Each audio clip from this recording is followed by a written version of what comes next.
Next thing you know, that person jumps on stage and attacks Dave Chappelle on stage. What?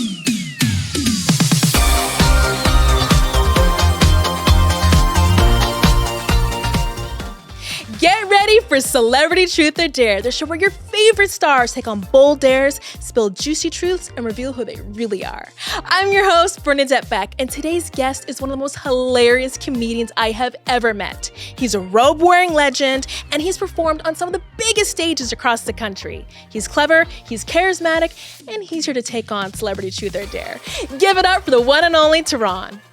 Are you ready to play Celebrity Truth or Dare? I'm ready to play Celebrity Truth or Dare.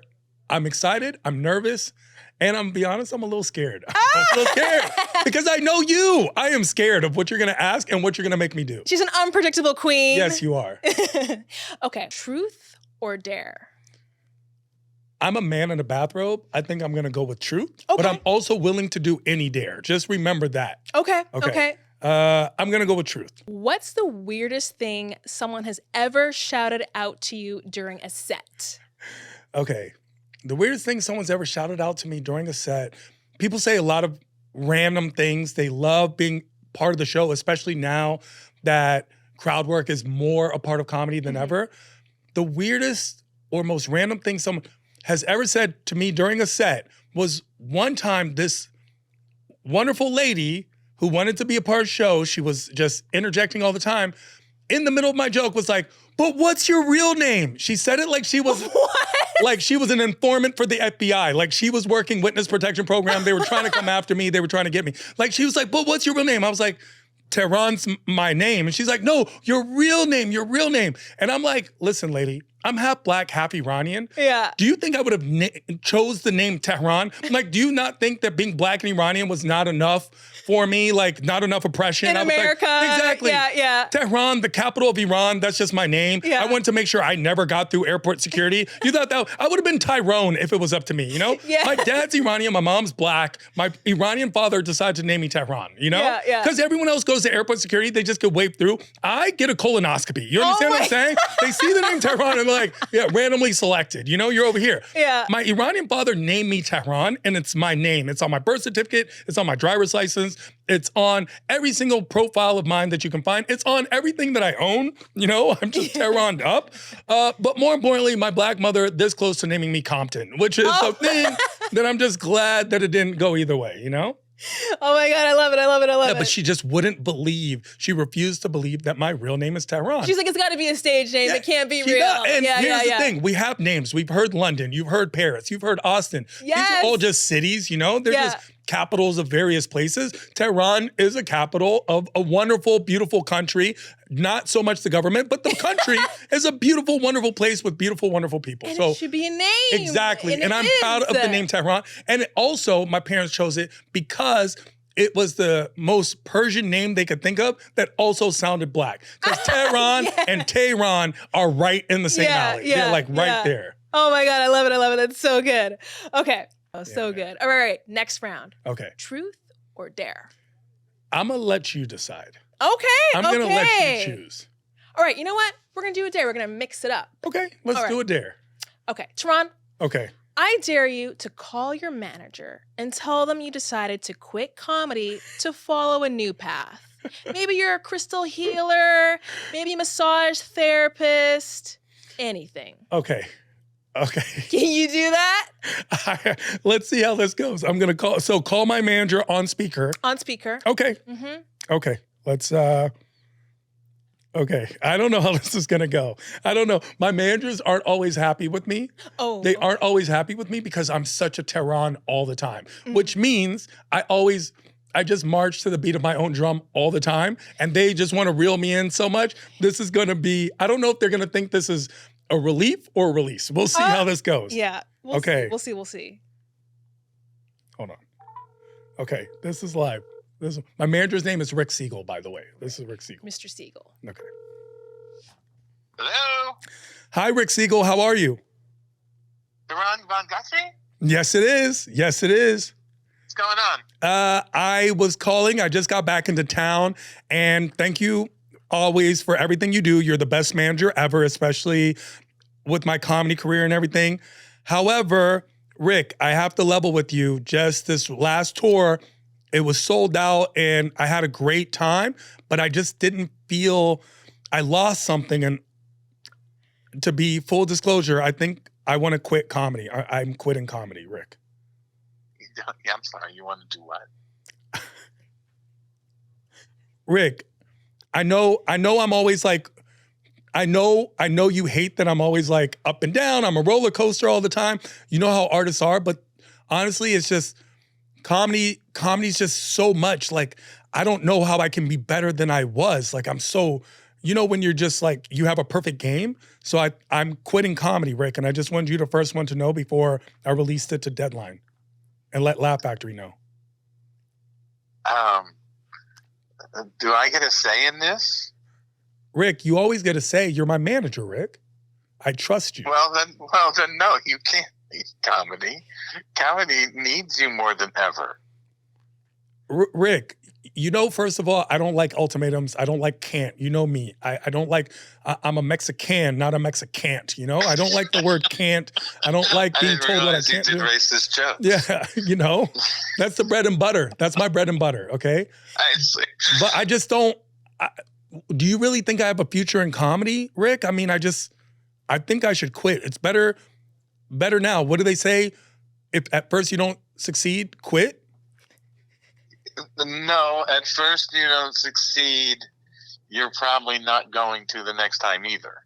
That's the thing. And I mean, what am I doing right now, Rick? But you've been succeeding. Yeah, but I'm not, I'm not Amy Schumer. Is that a bad thing? Where's my train wreck? Where's my train wreck? Why can't I want Amy Schumer? Wow. I'm not really doing it, Rick. All I'm saying is, if I quit now, I think we all just cut our losses. I don't know. I don't even know. Hold on. If you quit comedy, what are you going to do in its place? Yoga instructor. What are your choices? After I came back from Dubai, I really got into yoga after Dubai because I met a lot of Indians in Dubai. There are a lot of Indians in Dubai, and I met a lot of them, and I got into yoga, and now I feel like I would be an amazing yoga instructor. I haven't actually done a yoga class yet. So wait. So you're leaving show business entirely. It's not just you're leaving comedy, you're leaving show business. Yeah, I just feel like the show business is just not what it used to be. Like, I was looking forward to, being harassed by Harvey Weinstein and just all the things that came with it. I was hoping. Well, first of all, that's harder to do than ever because you have to first get arrested. That's what I'm saying. And so then you have to audition for the prison play.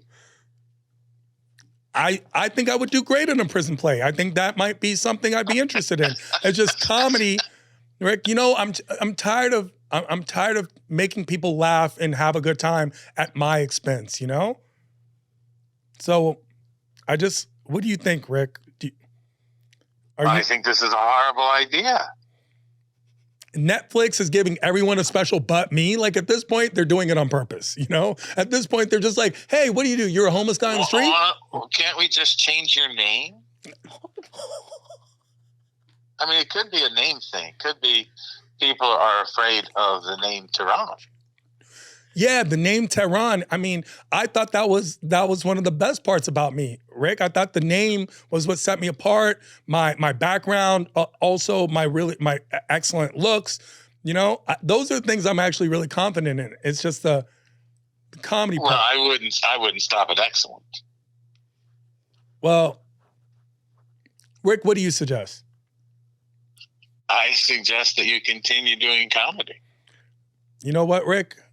You're my manager, and I trust you, and I'm on Celebrity Truth or Dare, and this was all part of a dare. And now that I know you hate my name, we're going to have a conversation after the show, okay? We're going to have a conversation after the show, Rick. I was joking. I said the world did. I was joking, okay? We will be talking, Rick Siegel. We will be talking.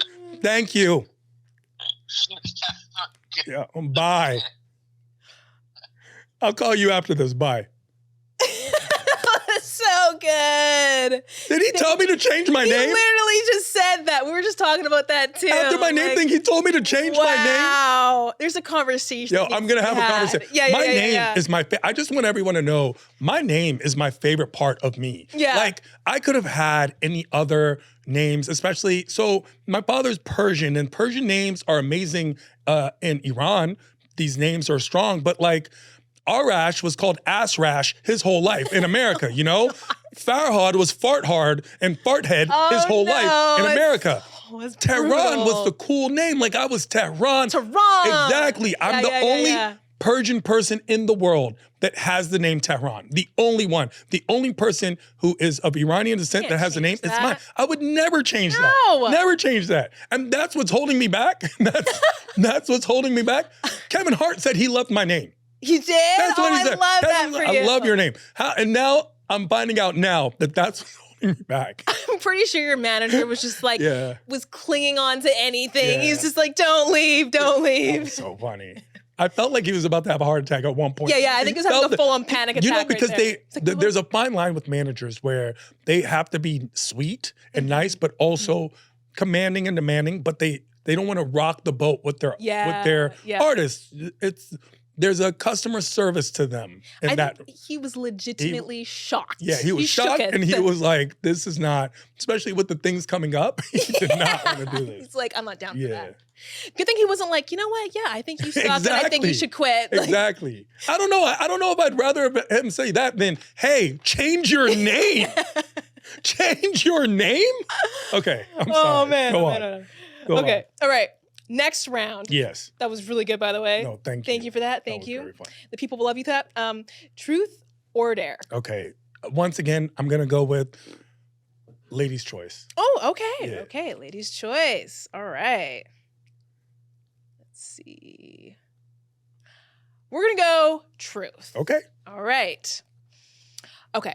Good or bad, what's a celebrity encounter you'll never forget? Celebrity encounter that I will never forget has to be, before my life in comedy, I used to throw events, be an organizer, promote things because I wanted to parlay that into something, whether it's politically minded or social, some social institution or things like that. So I was very involved in at my schools and my colleges and things of this nature. So I say all this to say the culmination of all of my promoting endeavors, parties, organizations, events, the best one was I was able to get a contract with Jay-Z. And I was a Jay-Z fan. I was the Jay-Z fan. During the Jay-Z Nas battle, I rode for Jay-Z as if I was in Rockefeller. I was in the Rock. I was throwing up the sign. I was all of that. Oh my God, that's huge. Jay-Z came through, the whole posse. And I mean, State Property, everybody. And Jay-Z was there, Dame Dash was there, and Dame Dash was loud and just brash, just like you saw in the backstage footage of Def Jam and mixtapes and all that. And Jay-Z, I got a brand new suit. I rented a car, and I went with the cars that were picking them up from the airport. And I was like, Mr. Carter, it's a pleasure. My name is Tehran. He did not speak to me at all. He didn't say hi. He didn't speak to me. Tron. He didn't listen. He didn't speak to me at the event. He had this assistant with him, and the assistant spoke to me. So Jay-Z would speak to the assistant. Okay, and the assistant was he was like some skinny, tall white boy with like flare pants and like just looked like he was raving all the time, like he was on Molly all the time. Yeah. And Jay-Z would I would be like, Mr. Carter, how are you? And Jay-Z would be like, and then the guy would be like, Mr. Carter's doing well. And he did not speak to me the entire time. That is a real celebrity encounter that I had. That was, and I think that might have been the first time I've ever met a celebrity in real life. Yeah. I had brought, at that time, Senator Obama to my school because I had all the faith that this man was going to become the president. Like, I was a firm believer. What year was that? He was so kind. This was in 2008. Okay, that's just before, 2008. And I brought him to the school and I was like, this man is going to be the president because he was so eloquent and articulate and just had this charisma about him. Jay-Z was like going to Mount Olympus and all the gods were at the top and they didn't let you climb the mountain. Like he just looked, oh my God. like that's it. That was a real thing. And then with Obama, he was so charming and charismatic, and I mean, I don't know if he would remember my name now, but at the time he would speak to you and then say your name in the sentence. And I remember thinking to myself of an old saying I heard where your name is the sweetest thing to you because it's the word that you've heard the longest in your life. Yeah. So not only cherish it, but others who cherish it always are someone you end up cherishing. Yeah. And I remember being like, Mr. Obama. Oh. Wow.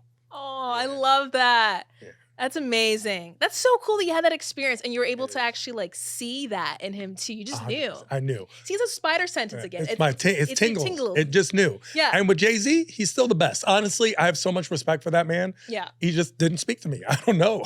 Yeah, he's on important business. He was he killed it. He was great. Yeah. Next round. Okay. Truth or dare? I think we're on a roll with the truth. Let's do the truth. Love it. Love it. Love the energy. All right. This is a really funny one. Okay. Okay. So if your robe could talk, what's the craziest thing it's seen backstage? Wow, if my robe could talk. Yeah. Okay, so there's this one time with Louis C.K. No, I'm kidding. I'm kidding. Okay. My robe has been through a lot. My robes have seen it all. They have seen comedians fight. They've seen comedians hug. They've seen comedians kiss. They have seen a lot of things backstage, but I think the most exciting, random, dangerous thing I've ever seen backstage was with my robe. We were at the Hollywood Bowl, and it was when Chappelle did his big Netflix. He had Chris Rock and Jon Stewart and Earthquake, everybody on the show. Yeah. And my robe saw this person like move their way to the stage, alerted security like, hey, this person's being very awkward and looks suspicious. I hated that I felt that way, but I was like, that's suspicion right there. That's suspicious.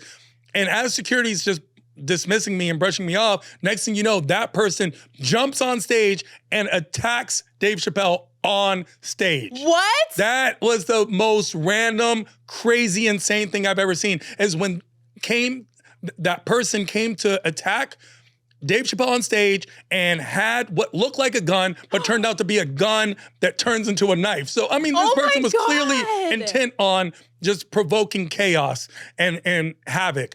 And Dave Chappelle's security ran out and slipped on stage, Travis, and he slipped on stage because he had dress shoes on and a suit. And Dave Chappelle basically swerved, the guy fell down, and every celebrity from the 1990s to the 2010s beat this guy up. That is a real thing that happened. What? I mean, everybody and this was when Diddy was free. So Diddy was like, take that, take that, take that. Jamie Foxx. I mean, just everybody who was a big celebrity was there. And the best part of it was I did all this while standing next to Rihanna. So that's the best part of the whole thing. Yeah, they're like, do not play with our people. Exactly. Yeah. Exactly. And you saw it too. Like you literally spotted it. Yeah. I saw it. I even tried to warn the security. Yeah. Like my spidey senses were tingling. I was like, ugh. And I didn't want to tell security because the person's pronouns are them, they. Yeah. But at the time, it was like a black male. And I was like, suspicious black male. I'm torn. You're like, I don't want to be this person right now. But I was like, yeah, get him. Lock your doors. Get him.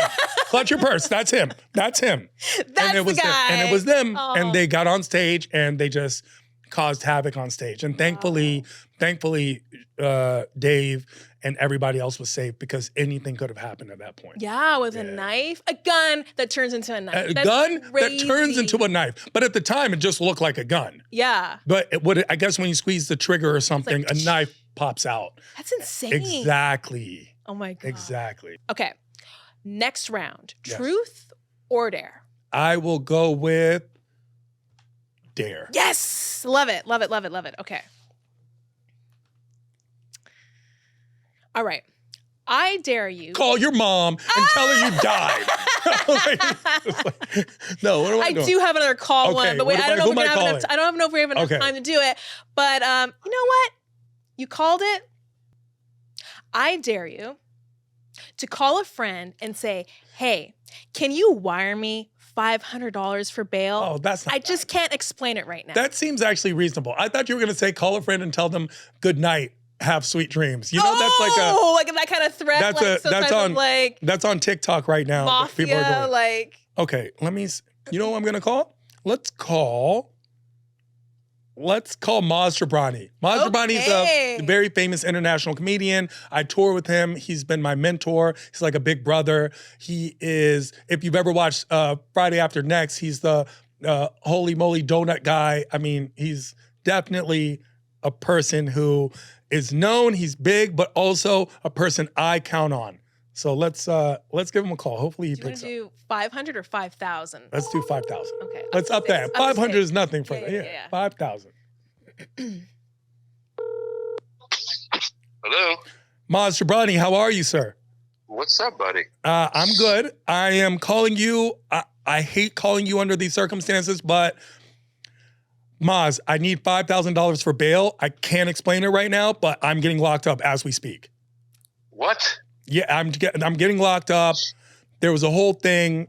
I was just caught up, and now I'm getting locked up. I need $5,000 for bail in the next 30 minutes. Or is it like ICE related or something? What happened, dude? It's not.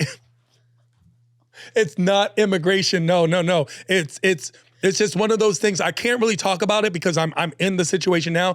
But if I go to jail now, it's a holiday weekend, so I will be stuck until Tuesday. So $5,000 downtown. I'll see you downtown. Can you do it? I mean, yeah, I got it. Just like what? This cash? Like what? Like cashier's check? What do I got to get? I think it's cash, Maz. I think it's cash. Oh my God, Tehran! What the hell, dude? Yo, I have kids already. I got a third kid. I know. I mean, I love you. Of course. Okay, I'll see you. Maz Jobrani, ladies and gentlemen. This is my brother. Maz, I'm on a show called Celebrity Truth or Dare, and they said, which of your friends would bail you out? And I knew you would be the one to come through. Oh, always. man, T, you had me worried. I wasn't sure what's going on. Immigration? What's going on? He's like, really? Nice. I love you, man. Thank you so much. All right, brother. Take care. Okay. Have fun and don't get arrested. I will do my best. Thank you. All right. Bye.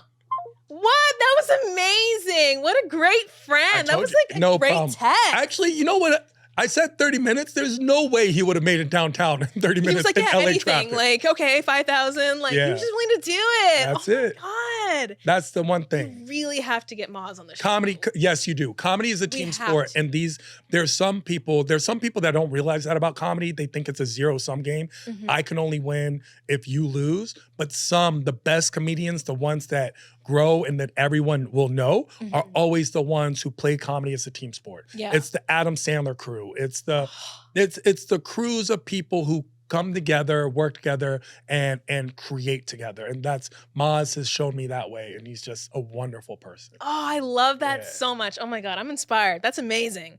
I'm gonna like hold my friends to that, like that same standard. Like, come on. That's how it works. Birds of a feather flock together. I think we've got time for one more round. Let's do a truth. Ooh, Let's do a truth. Okay. Truth. What's a real life moment you've had that felt like it could have been straight out of a sitcom? A real life moment that could have been a sitcom moment. Mm-hmm. Like this can't be real. This is like ridiculous. Okay. I could go with some of the more hilarious or cinematic things that have happened in my life, but I will talk about a moment that actually changed my life and, for better or worse, shaped me into the person that I am. Yeah. I remember, growing up, being mixed wasn't as common as it is now. Mm-hmm. Everyone's mixed now. Like, you turn on TV, everyone's mixed. But there was a time where just being light-skinned, you were a DeBarge. Like, you were automatically on The Cosby Show. Like, you were a superstar just because, right? Well, in the 90s and even early 2000s, being mixed was like a newer thing. Yeah. And my mom, who's Black, used to pick me up from school all the time. And my mom, obviously Black woman, no one ever questioned that she was my mom. Mm-hmm. But one time my father came to pick me up from school, and he's a Persian, Middle Eastern looking man with the Middle Eastern looks, Middle Eastern accent. And he came to pick me up from school, and the faculty did not believe that this person was my father. They had never met him. They had never seen him. It was a mother job, and so my father had never done that.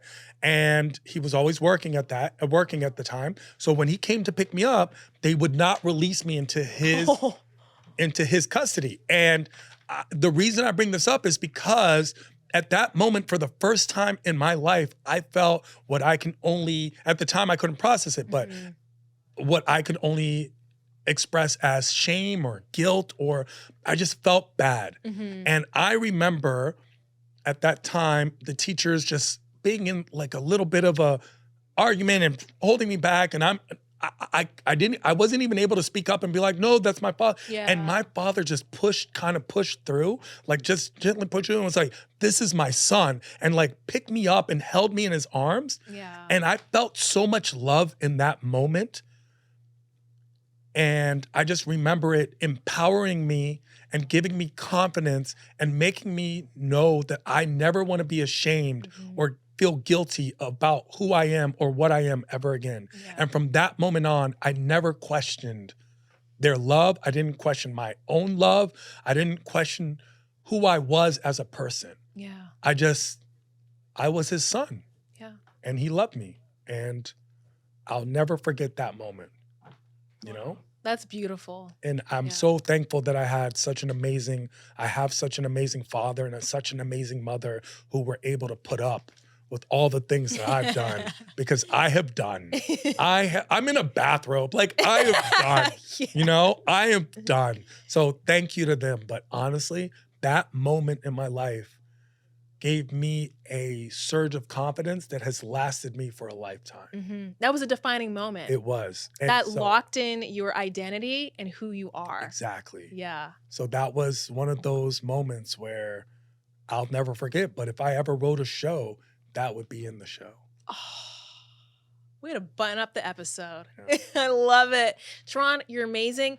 Can you tell people, like, if you're going on tour soon again, like any dates, what you're working on? I'm always touring, so catch me in a city near you. Also, find me at the Laugh Factory every Thursday night, 10 p.m. is Tehran Thursday. I'm at all the clubs in LA all the time, but Tehran Thursday is definitely an event. And of course, find me all over social media.